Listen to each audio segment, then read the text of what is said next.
My girlfriend accidentally left a phone in my car. The weird thing was, I'd never seen that phone before. I thought it belonged to one of her friends. Then it started ringing. I looked at the screen, and my heart stopped, because the caller ID showed my best friend's name. In that moment, I realized I was about to uncover a secret that would destroy two of the most important relationships in my life. My name is Daniel, and 3 years ago, I learned a lesson I'll never forget. Sometimes the people who hurt you the most aren't strangers. They're the people you'd trust with your life. At the time, I was 29 years old. I had a stable job as a project manager, a decent apartment, and a girlfriend named Sarah. We had been together for almost 3 years. I genuinely believed she was the woman I was going to marry. We talked about the future all the time. Buying a house, getting married, having kids one day. The normal conversations people have when they believe they're building a life together. And then there was Ryan, my best friend. We've known each other since we were 16. He was like a brother to me. We survived high school together, college together. Heartbreaks, family problems, financial struggles, everything.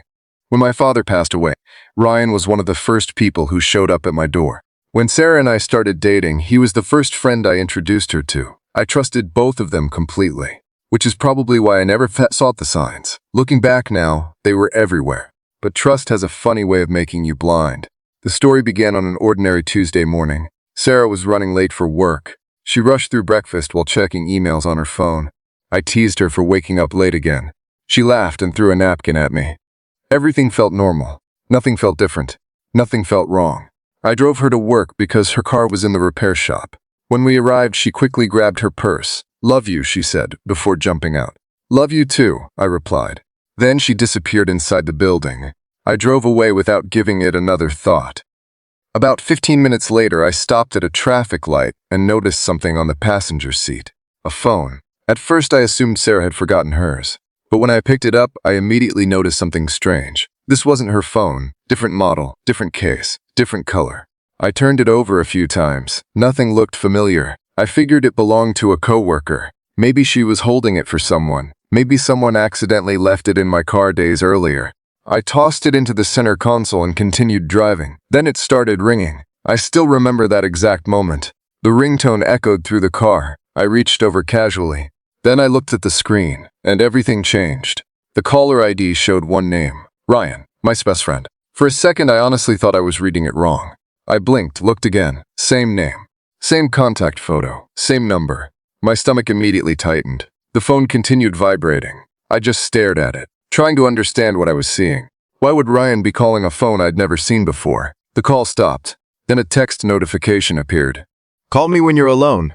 My heart sank. There was something about those words that instantly felt wrong. Maybe it was the phrase, "when you're alone."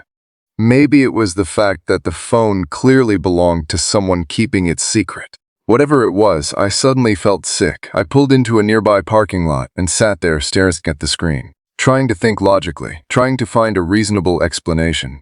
Maybe Ryan borrowed somebody's phone. Maybe this wasn't Sarah's phone. Maybe there was some misunderstanding. I spent 20 minutes creating excuses, because accepting the obvious possibility was too painful. Then my regular phone buzzed. It was Sarah. "Did you get to work okay?"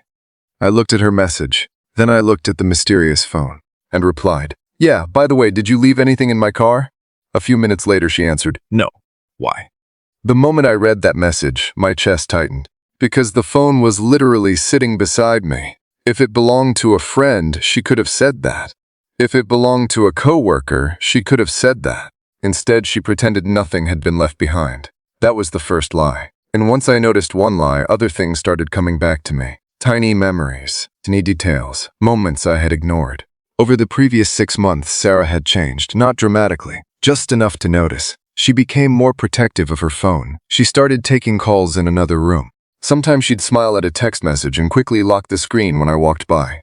Whenever I asked about it, she'd laugh. "You're paranoid." And honestly, I believed her. Because that's what people do when they're in love. They trust. That night, I couldn't stop thinking about it. Then the phone rang again. Same caller, Ryan. This time I answered, but I didn't say anything. For a few seconds, there was silence. Then Ryan spoke. "Hey, are you okay?" My heart nearly stopped. Not hello, not who is this, not where's Sarah, just, "Are you okay?" Like he expected a specific person to answer. Like this wasn't the first time he'd called. I remained silent. Then he continued. "Call me back when you can." The call ended. And in that moment, I knew. I didn't have proof, but I knew. That night, I barely slept. Every memory involving Ryan and Sarah replayed inside my head. Every dinner, every party, every road trip, every conversation, every joke. I remembered moments when they seemed unusually comfortable around each other. Moments that felt harmless at the time. Now they felt different. The next morning I called in sick. I couldn't focus on work. I couldn't focus on anything. I spent the entire day staring at that phone. Notifications kept appearing. Missed calls. Messages. Pieces of conversations. Nothing explicit. Nothing dramatic. But enough to paint a picture. Enough to tell me there was something happening behind my back. Around noon, Sarah called me. She sounded completely normal. Talking about work. Talking about lunch. Talking about her day. As if nothing was wrong. As if there wasn't a secret phone sitting on my kitchen table. I listened quietly, then asked if we could meet after work. She agreed immediately. Then I texted Ryan. I told him I wanted to see him later. He agreed too. Neither one sounded nervous. Which somehow hurt even more, because it made me wonder how long they'd been lying. That evening I met Sarah at a small cafe. She smiled when she arrived, asked how I was doing, talked about work, pretended everything was normal. I waited until she finished speaking. Then I placed the phone on the table. The color instantly drained from her face. She froze. For several seconds, neither of us said a word. Finally, I asked, "Whose phone is this?" She stared at it, then looked at me, then back at the phone. The silence felt endless. Finally, she whispered, "Mine." Even though I expected the answer, hearing it still hurt. Then I asked the question that mattered. "Why is Ryan calling it?" Immediately, her eyes filled with tears. No surprise, no confusion, no denial, just tears. And honestly, that reaction told me everything. Because innocent people answer questions. Guilty people search for explanations. For several minutes, she couldn't speak. Eventually, she admitted they had been talking. At first, she called it friendship, then emotional support. Then she admitted feelings developed. She insisted nothing physical happened for a long time. But by then, the details didn't matter. The betrayal had already happened. Trust doesn't break in one moment. It breaks the moment someone starts hiding the truth. I left the cafe feeling numb. Not angry. Not emotional, just empty. Then I drove to Ryan's apartment. When he opened the door and saw the phone in my hand, his expression changed immediately. He knew.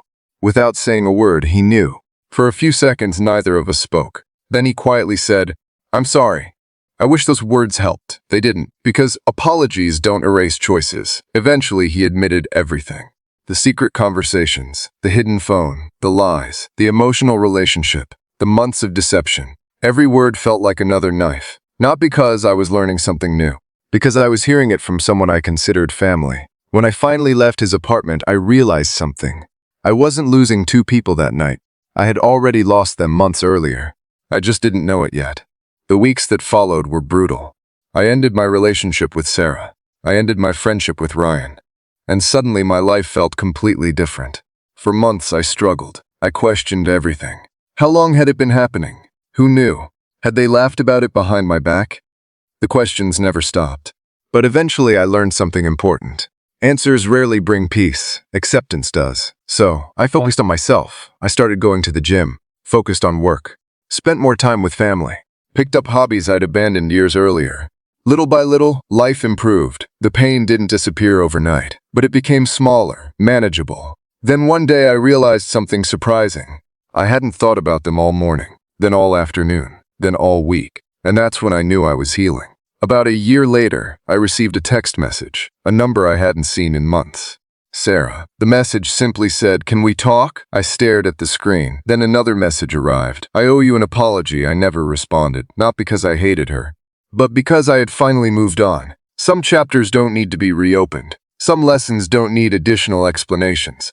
A few months later, mutual friends told me she and Ryan weren't even together anymore. Apparently, the relationship fell apart. The same secrecy and distrust that brought them together eventually destroyed them. When I heard the news, I expected to feel satisfaction. Instead, I felt nothing, because by then, their story was no longer part of mine, and honestly, that was the best feeling of all. Looking back now, I sometimes think about that forgotten phone. Such a small thing. Something I almost ignored. Something I almost returned without a second thought. Yet it completely changed my life. Not because it exposed a secret. Not because it ended two relationships. But because it taught me something valuable. The people who betray you don't define your future. Your response does. And sometimes the worst day of your life becomes the day that finally opens your eyes. Sometimes the truth doesn't arrive with a warning. Sometimes it arrives as a missed call from the one person you never expected to see on the screen.